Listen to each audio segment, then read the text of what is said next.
Good morning sa inyong lahat. So ngayon, i-explain ko na yung about sa controversial na nangyari sa decision ko personally doon sa battle ni J Black versus Mott, kung bakit na veto yung vote against Mott na na-announce nung una na 3-2 panalo laban kay J Black.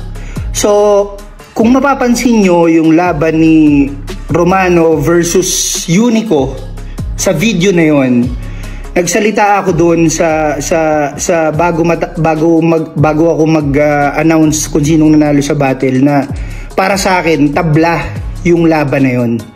So ngayon, a night before the judging, a night before the event sa Pangil, iminit ko yung mga judges dito sa room ko. So ngayon, sinabi ko sa kanila yung isang house rules na if ever na mangyari, lalo na hindi naman barya-barya yung usapan dito sa Matira Mayaman. At syempre credibility ng mga battle rapper at pride nila yung usapan dito di ba?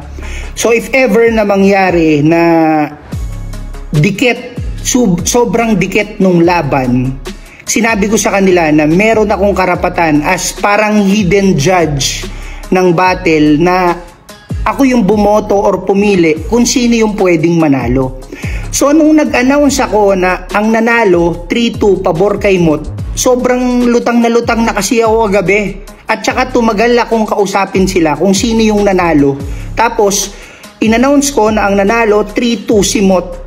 Biglang lumapit ako sa mga judges. Sabi ko sa kanila, tol, sabi ko sa inyo dapat talaga J Black yun Biglang may judge na bumulong sa akin na sinabi niya na, nakalimutan ko na kung sino yung judge pero makikita niyo sa video yun pag in-upload. Biglang may bumulong sa akin, sabi niya sa akin, boss, di ba nag-meeting tayo kagabi na pagka sobrang dikit ng laban, may house rules tayo na pwedeng ikaw yung magdesisyon kung sinong nanalo.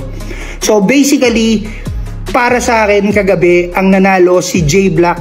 Kaya according sa house rules namin ng judging, ang panalo talaga si J Black. So para malinawan lang kayo lahat at hindi na kayo mag-isip ng kung ano-ano, panoorin nyo na lang yung video kung bakit ako personally ang naging desisyon ko si J Black sa pag-upload namin. So gusto ko lang na hindi masira yung credibility ng liga, hindi na maulit yung mga naunang pagkakamali, at maraming salamat sa inyong lahat. Sana naunawaan nyo yung decision pagkatapos nyo mapanood yung battle nila.